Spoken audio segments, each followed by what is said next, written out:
Hello and welcome to another episode of Friday Formula. Thanks for joining us once again as we prepare to line up behind the safety car for our formation lap through the world of motorsport. I'm Owen and once again I'm joined by Will Longman. How are you doing this week, Will? Not too bad. What was that? We're behind. We lined up behind the safety car of what? We've lined up behind the safety car for our formation lap through the world of motorsport. I love it. This week we're going to be discussing our dream driver lineups. Which has been difficult because we set ourselves some quite strict criteria.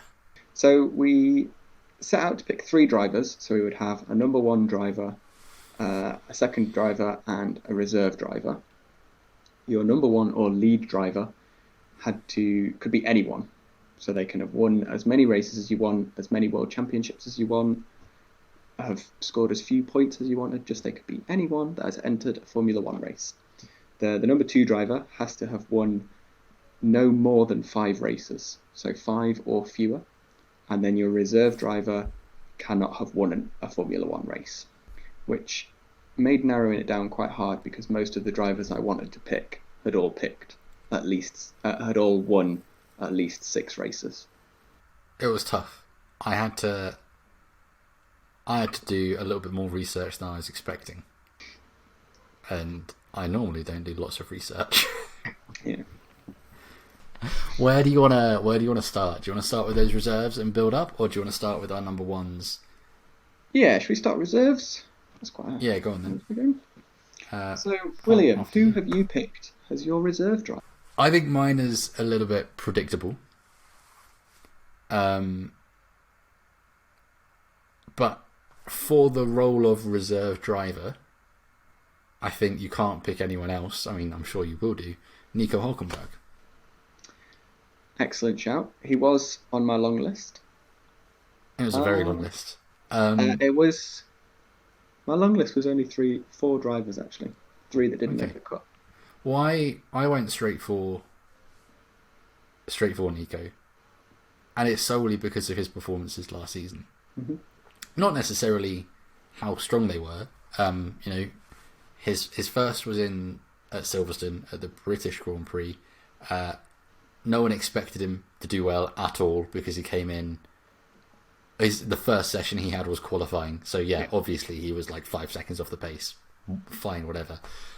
Disappointing that his car didn't make the grid. I would have loved to see what one of those racing points could do from the back and actually get kind of overtaking some of those back markers, the Ferraris and what have you.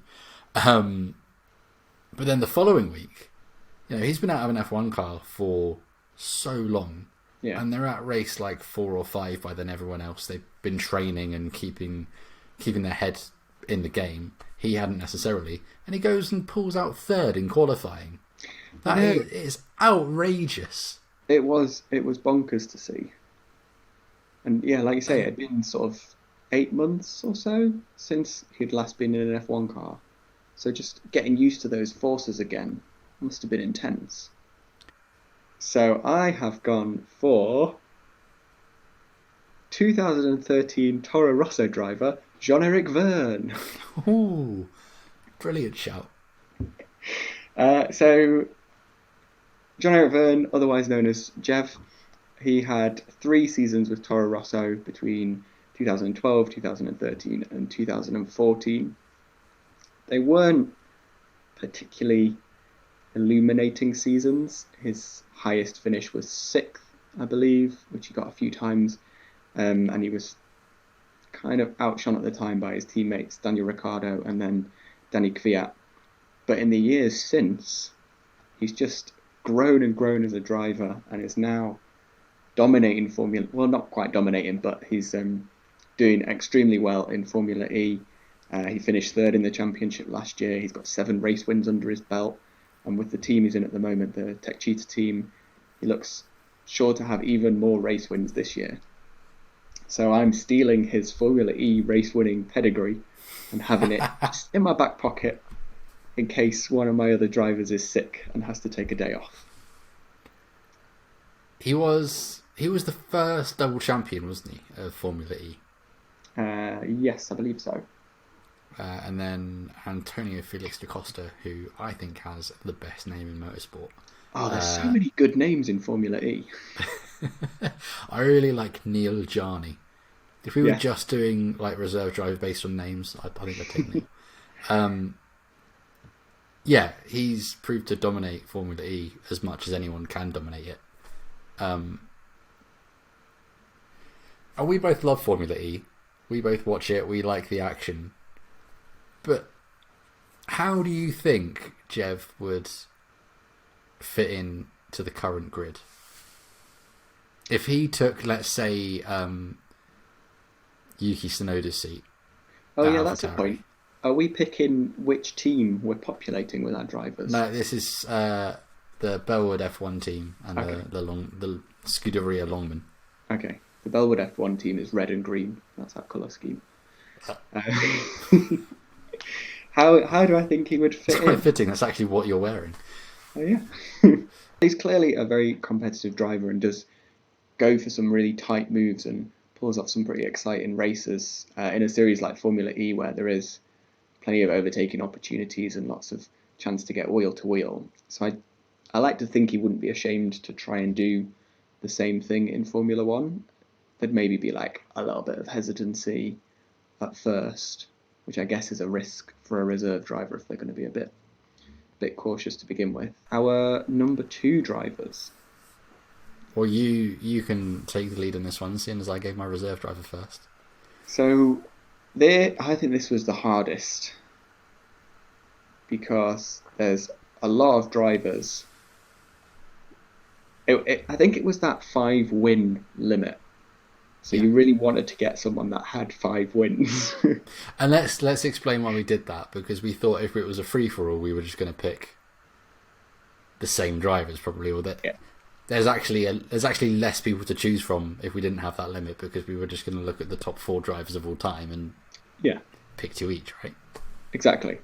So we had to kind of add this in, and I also like the idea of having a leader of the team and then sort of a young whippersnapper that's going to learn from them and get all their knowledge, which is actually not what I've gone for, but while I was planning it. But my first choice was initially Mark Webber, because for some reason I just decided that he is the ultimate number 2. But he has 9 race wins under his belt, so it was too successful.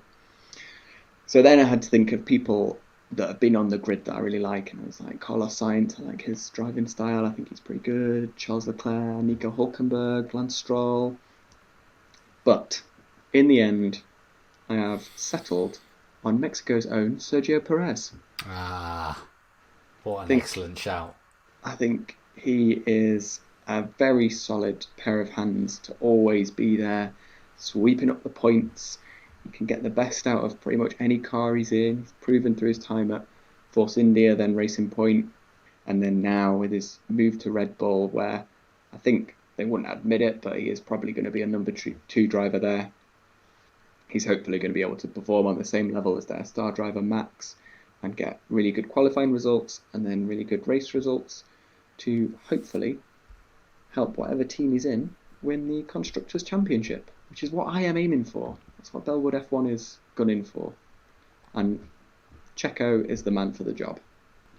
Did you pick him based on his 2020 form? Like, would you have picked him if we were having this conversation in March 2020?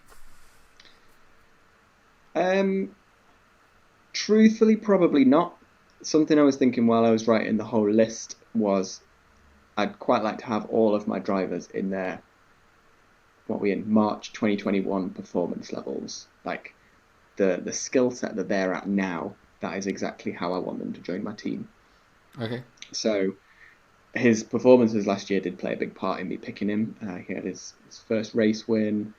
He scored some excellent points throughout the year, and he was having some really tidy racing throughout the season.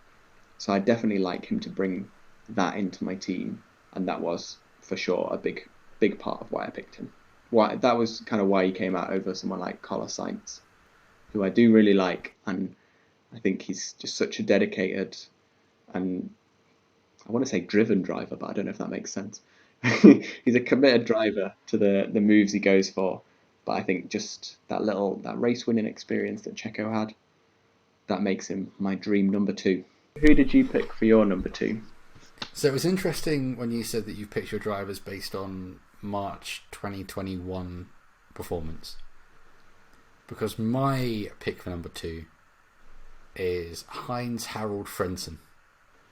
Ooh. How is he performing in March 2020? I would like to not have that, please. That is a requirement I would like to forego. Yeah, it's a bit of a left field choice, and it's kind of born out of the necessity of kind of the challenge that we had of picking a driver with less than 5 races. Mm-hmm. Race wins. Less than 5 races would have been really difficult. Less than 5 wins. Heinz-Harald Frentzen has only 3 Grand Prix victories in his career, but still managed in his 1, 2, 3, 4, 5, 6, 7, 8, 9 Formula One seasons. Finished second in 1997 and then third in 1999, which with only 3 victories is pretty good. He finished second in 1997. Obviously, there's a caveat to that in that he finished third, but Michael Schumacher was disqualified from the season for his crash. But it doesn't matter. He was still there, playing second fiddle to Jacques Villeneuve. Got his first race win in San Marino, and then a string of 5 podiums in the row towards the end of the season. Helped Williams in that season to championship. They won the Constructors' Championship then. Did very well, but it's his 1999 season where he finished third with Jordan that I think is probably the most extraordinary. I was listening to a podcast with The Race, the Bring Back the V10s, about the 1999 season, which really made me want to go back and kind of watch a lot of the races. And I think it'd be really cool if we actually go back and do like some kind of watch along type stuff. But he didn't really have he did have a bad race, but he shone in that season, and it's because the kind of pressure was off. He'd gone from being with Williams, where it was very much a system. It was one of the big teams in Formula One at the time, to being with Jordan, that was a bit happy-go-lucky, see what they can do. There were kind of no expectations. And in that season, there were all sorts of things that were thrown up. McLaren and Ferrari had numerous disasters. Michael Schumacher broke his leg at Silverstone, so ruled himself out for much of the season. When he did, Ferrari kind of stopped development of the car for much of it.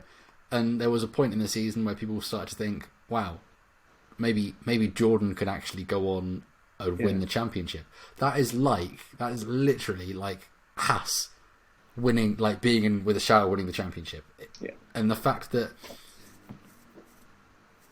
he was even in with a shout is incredible, and it's because he just got in the car and drove it. He didn't think about it, and that's one of the kind of criticisms, in the following years that he stayed with Jordan.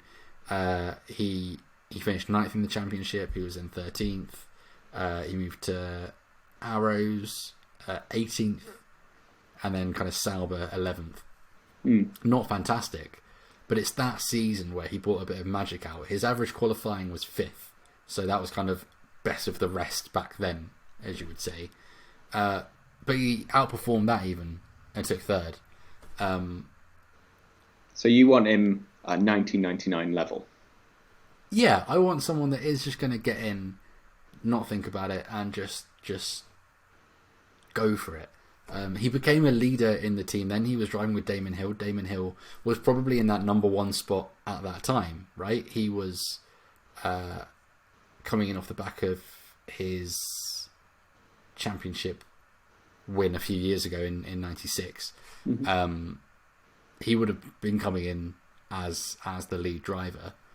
It didn't faze good old Heinz-Harald. No. He just went for it, kind of took it by the balls, and drove the car.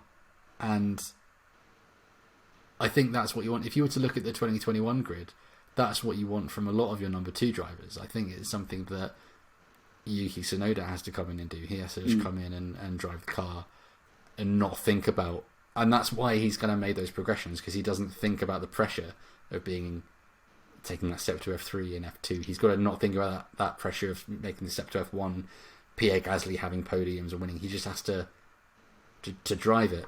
Yeah, so that's some great shouts for number 2. Shall we move on to our number 1 drivers? I think, again, I've gone a little bit left field. I think you probably are expecting either a Hamilton or a Schumacher or someone up there that's won a lot of titles. But I have gone for Niki Lauda. So he has 3 World Championships. He has 25 wins, 54 podiums, 24 pole positions. So he's, let's not forget that there were less races back then as well. Mm-hmm. He's an incredible Formula 1 driver for the time. He was a legend. But for me, it's not just about his performances there. We're picking a leader of the team. And I think Niki Lauda, when he was in Formula 1, he was a bit of an outcast. It was a time when James Hunt still had, Sex Breakfast of Champions on his overalls. It was a lifestyle thing. Niki Lauda applied himself. He was very methodical. He was very much a racer, and he applied himself at a level that hadn't really been seen before that. And in many ways, that kind of shaped how Formula 1 drivers apply themselves.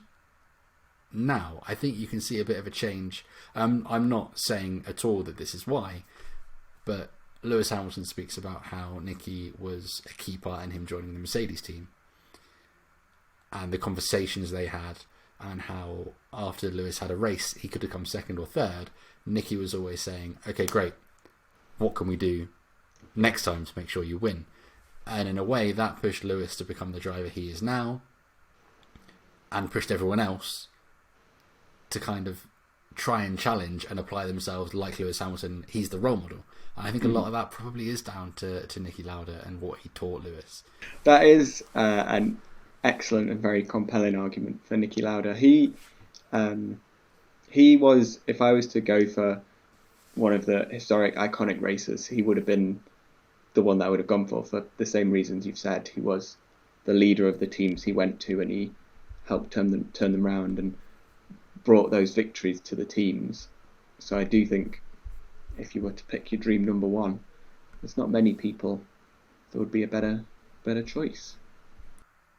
But I feel like you've probably gone for someone very different. Different in one way, but also slightly similar. Because I feel like it's the obvious choice, but there wasn't anyone. There were other people I considered, because like the driver that got me into the sport was Jenson Button, and he's obviously been world champion. He's won 15 or so races, so he sort of crossed my mind. And then Daniel Ricciardo is currently my favourite driver on the grid, 9 wins under his belt, but not quite number 1 material in Owen's dream team. So then I was just thinking, perfect driver lineup. You want someone that, like you said with Niki Lauda, is going to lead the team, someone that's got the experience to be able to bring people together. And I just thought it had to be one Sir Lewis Hamilton. Slightly predictable, but he just is probably the greatest Formula 1 driver of all time. 95 wins under his belt, 7 world championships, a host of other records that are just ridiculous to list off. But he was my choice for number 1. Did you think this was going to be a head-to-head battle between Hamilton and Schumacher? Yeah, I did at first. When we first said it, I thought it was going to be Hamilton and Schumacher. But it's harder to have that argument with Hamilton and Lauda, isn't it? Yeah, but I feel like there's more similarities between Hamilton and Lauda than there is Hamilton and Schumacher. Yeah. I think the one of the main things that I think has helped Lewis Hamilton's success is that he's a very clean, methodical, precise driver. It was a bit of a departure from his usual form last year, how he ended up with a few extra penalty points from hitting Alex and things, but usually he stays out of trouble. He takes these clean lines. He's not messing any other drivers around and doing dirty moves under braking and things. He just is precise and extracts 100% out of his car, and that's obviously what has helped make him statistically the greatest of all time. And I do think, like you said, some of that has probably come from Niki Lauda's way of analysing all your performances and thinking, yeah, second's great, but what's the missing ingredient? So I quite like that we've picked them two. So that was a good thought exercise. It took a lot more kind of research and thinking than I initially thought it did when we came up with the idea. But it'd be really interesting to know who would make your top three if you're watching this. Give us a run for our money, a challenge. I'm sure there is a perfect lineup that would absolutely blitz our trios. Let us know down in the comments, and while you're there, make sure you hit like and subscribe, or shout at us for all the things we got wrong in this podcast, and challenge our picks. Our handles on Twitter can be seen on the screen. But until next time, thanks for watching. See you soon.